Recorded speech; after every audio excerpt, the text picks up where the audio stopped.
Senhoras e senhores, a presidenta do Brasil, Dilma Rousseff.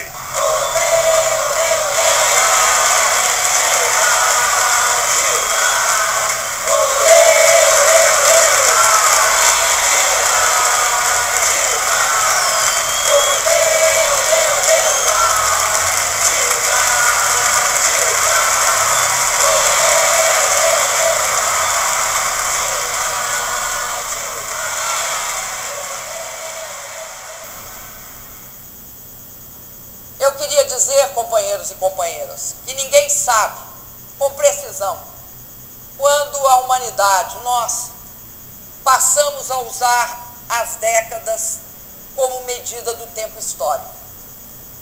Mas nós, brasileiros, nós sabemos qual a melhor década da nossa história recente. Nós sabemos.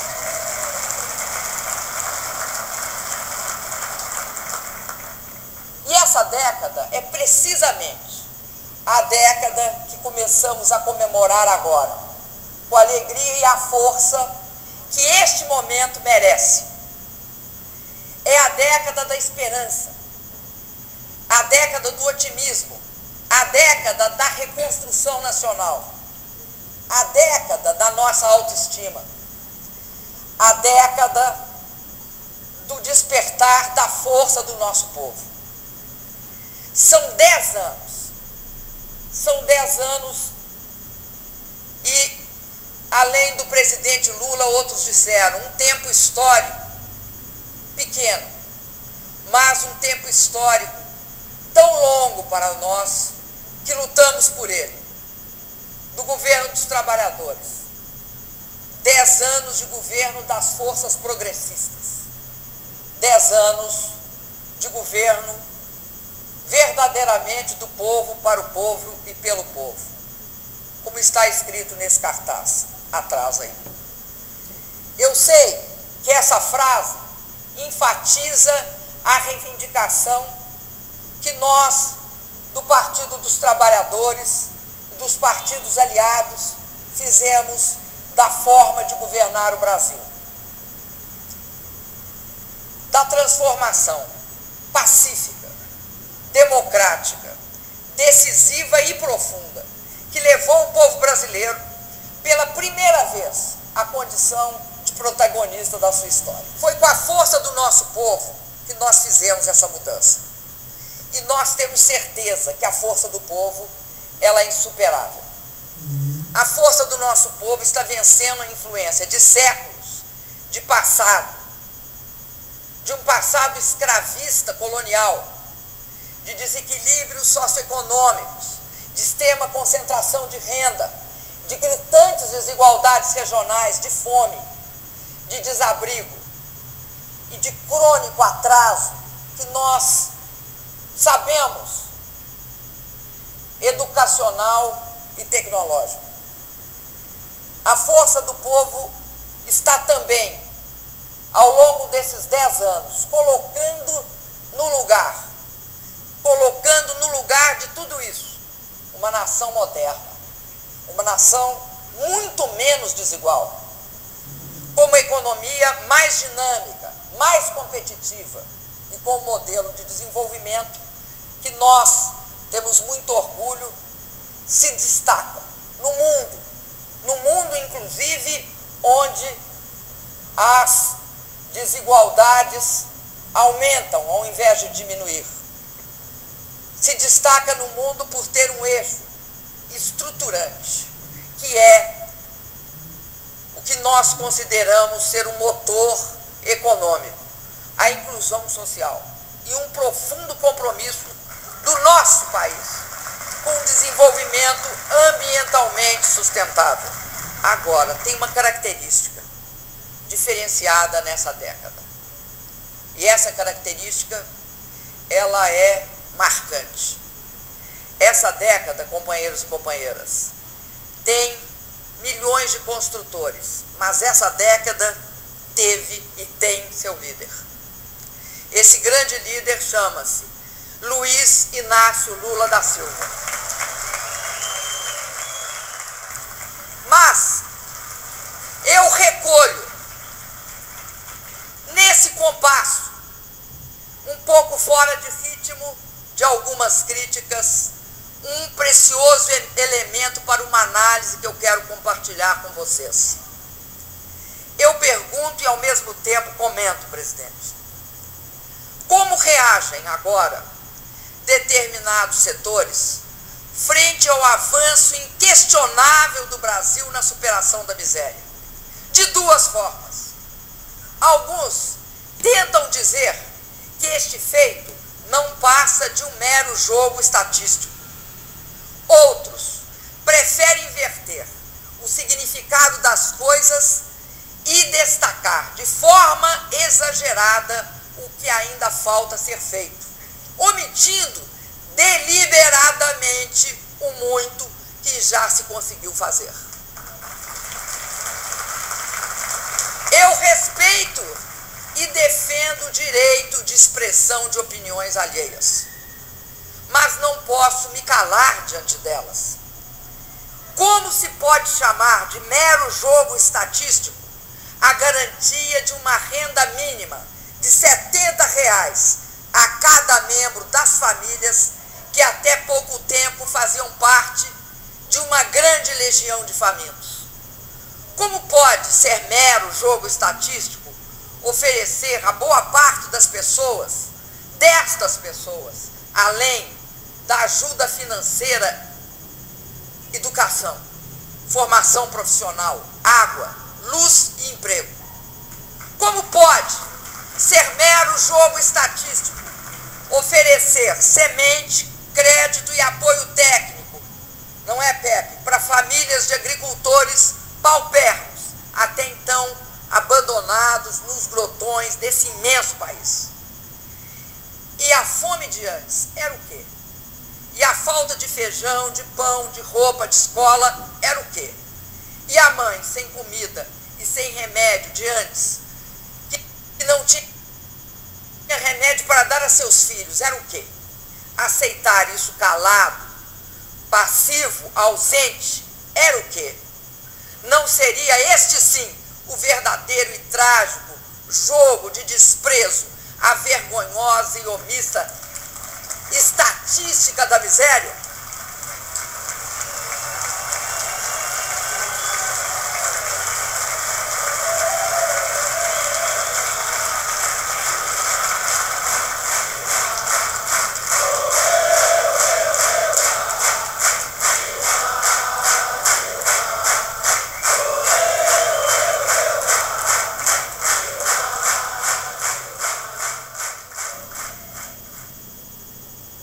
Companheiras e companheiros, o mesmo tipo de previsão equivocada e tendenciosa começa agora a se repetir em relação à capacidade do Brasil de aumentar seu ritmo de crescimento e de manter a estabilidade econômica. Repito, nossos fundamentos estão cada vez mais sólidos. O nosso governo, que enfrentou com competência uma das maiores crises internacionais da história, está mais que preparado para enfrentar os desafios do presente e do futuro. A estabilidade é um dos nossos compromissos inegociáveis e nós saberemos mantê-la. Ninguém duvide da nossa disposição e capacidade para garantir a estabilidade macroeconômica do país. Os que apostarem no contrário amargarão sérios prejuízos financeiros ou políticos. Erram redondamente os que insinuam que estamos abandonando os pilares da nossa economia. Ora, como iríamos abandonar os pilares da nossa economia quando nós mesmos ajudamos a construí-los a duras penas nos últimos 10 anos, durante o governo do presidente Lula e durante o meu governo? Mas não esquecemos jamais uma coisa, que esses pilares que dão a estabilidade econômica ao nosso país estão construídos sobre bases ainda mais fundamentais, que são o bem-estar do povo, a diminuição da desigualdade, o aumento do emprego e a força dos salários. O Brasil tem mostrado ao mundo que os pilares econômicos e sociais não são incompatíveis. Essa é uma das grandes conquistas dessa década. Termos provado isso contra décadas e décadas de preconceito. Ou se crescia, ou se contemplava galhardamente, impassivelmente, a miséria do povo. Nós, ao contrário, acreditamos que os pilares econômicos e sociais são complementares, produzem sinergia, impulsionam a produção, impulsionam o emprego. Nosso crescimento está acompanhado e sempre esteve de inflação sob controle, juros baixos, aumento do emprego e dos salários e principalmente distribuição de renda e diminuição da desigualdade. Mas nossos progressos recentes não se limitaram ao campo socioeconômico. Com o PT, a Petrobras, antes ameaçada de privatização, se firmou como uma das maiores empresas do setor petrolífero mundial e descobriu os maiores campos de petróleo da história do país na camada pré-sal, projetando o nosso Brasil como potência energética e petrolífera. Na área ambiental, fizemos vários avanços. Na Conferência de Copenhague, em 2009, o Brasil, ao assumir voluntariamente metas ambiciosas de redução das emissões de gás de efeito estufa, teve inequívoco protagonismo na busca de soluções para o grave problema do aquecimento global. Nestes 10 anos de governo, consolidamos a redução do desmatamento na Amazônia, diminuindo o desmatamento em 76% e reafirmamos o caráter sustentável de nossa matriz energética baseada em fontes renováveis. Na Rio+20, nós voltamos a exercer essa liderança positiva, ao propor um novo paradigma baseado no princípio que é possível e necessário crescer, incluir, conservar e proteger. Que é possível e necessário buscar padrões mais sustentáveis de produção e consumo.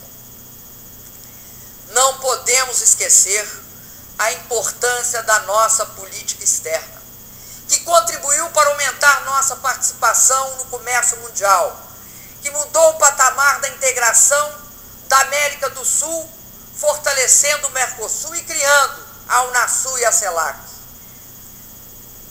Não podemos esquecer também que articulamos os interesses dos países em desenvolvimento em fóruns internacionais, como o G20 e os BRICS, e aumentamos extraordinariamente nosso protagonismo internacional. Mas, companheiras e companheiros, eu quero voltar ao campo da economia. Por quê?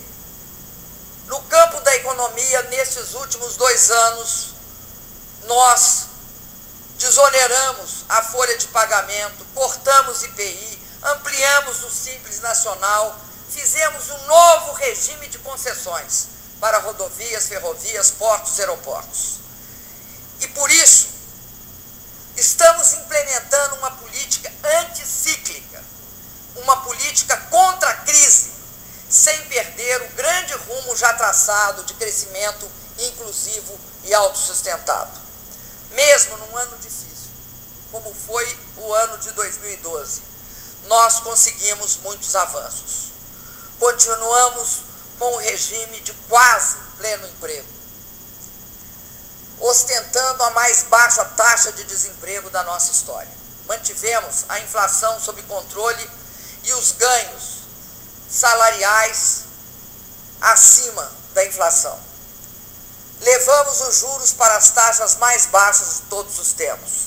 Elevamos nossas reservas internacionais para 378 bilhões de dólares. Condição fundamental para a estabilidade do país. Conseguimos aumentar a capacidade de investimento do governo e ampliamos os gastos sociais. Ou seja, nós soubemos tomar medidas poderosas para destravar nossa economia, modernizar nossa infraestrutura, diminuir nossos custos de produção e aumentar a competitividade de nosso parque produtivo. E isso sem descuidar um só minuto da estabilidade macroeconômica. Em 2013, esse ano, essas medidas e esses resultados vão se ampliar ainda mais em função da consistência do que estamos fazendo. Companheiras e companheiros, a nova década abre-se com novos e maiores desafios para nós. O fim da miséria e o aumento da classe média impulsionam exigências mais complexas. As utopias, as reivindicações e os anseios vão se ampliar e estão se ampliando. A mãe que tirou o filho da miséria com Bolsa Família e com outros programas sociais, ela sonha agora com a sua futura formatura e seu emprego. A família que conseguiu entrar no século XX com luz para todos, almeja agora entrar no século XXI com a banda larga e a inclusão digital. O estudante pobre ou afrodescendente que ingressou na universidade, graças ao programa de cotas e ao Enem, deseja agora estudar numa das melhores universidades do mundo com ciências sem fronteiras. O cidadão e a cidadã que conseguiu, porque prioritariamente é para cidadã, que conseguiu seu teto graças ao Minha Casa Minha Vida, demanda agora o transporte público eficiente, a escola de qualidade, o posto de saúde ágil e funcional. A cidadania, ela amplia os horizontes, os interesses e os desejos. Nós temos que estar preparados. Nós, o Partido dos Trabalhadores e os partidos aliados, temos de estar preparados para esse desafio. Temos de aprofundar o modelo de desenvolvimento com distribuição de renda, inclusão social e cidadania. A nossa agenda de futuro exige novas respostas para esse novo Brasil de classe média. Esse novo Brasil de classe média que está emergindo e que nós ajudamos a emergir. É para nós imperativo defender este novo consumidor nas suas justas aspirações por qualidade no serviço de telefonia, pela modicidade no seu cartão de crédito, pelo acesso ao transporte aéreo, seguro e pontual. É imperativo atendê-lo nos seus anseios de segurança, de saúde, de esporte, turismo e cultura, não é, dona Marta? Temos de assegurar que ele possa exercer sua cidadania de forma plena. Nós teremos de incorporar princípios programáticos, reivindicações e respostas aos nossos programas políticos. Companheiras e companheiros, nós avançamos muito na construção dessa cidadania. Vivemos também uma década de importantes avanços nas liberdades de manifestação, organização e expressão. O respeito à independência dos poderes que nós, durante esses 10 anos, mantivemos e o fortalecimento dos mecanismos de controle dos gastos públicos e de combate à corrupção tornaram-se tão relevantes quanto a adoção da nova lei de acesso à informação e de todas as medidas tomadas pelos nossos governos que ampliaram substancialmente a transparência da administração pública. Esse conjunto de políticas públicas contribuiu decisivamente para a conscientização política crescente e para os novos padrões éticos da sociedade para a participação cidadã. Temos, no entanto, uma tarefa ainda fundamental, que é a de promover uma ampla reforma política que restabeleça novos padrões de financiamento público das campanhas eleitorais e assegure a fidelidade e a representatividade partidária na vida nacional. A nossa agenda, companheiras e companheiros, é uma agenda estratégica. E é uma agenda estratégica para o futuro do país. E assim, ela exige que nós sejamos capazes de construir bases sólidas para preparar o Brasil também para a sociedade do conhecimento. Daí a importância que tem para nós a ciência, a tecnologia e a inovação. Daí a importância estratégica que tem para nós a educação. Todas as nações que alcançaram um novo patamar de desenvolvimento asseguraram antes escola em tempo integral, acesso à creche para a população infantil, atacando a raiz da desigualdade, alfabetizar as crianças, certo, valorizar os professores e sempre criar centros de excelência em produção científica, desenvolvimento tecnológico e inovação. Muito foi feito nesta década, mas é um desafio e tanto que o Brasil tem todas as condições históricas de alcançar. Mas o nosso salto educacional, científico e tecnológico exige novas fontes de financiamento público, que podem ser todos os royalties do petróleo, repito, todos os royalties do petróleo, devido aos municípios, aos estados e à União, sejam integralmente destinados à educação.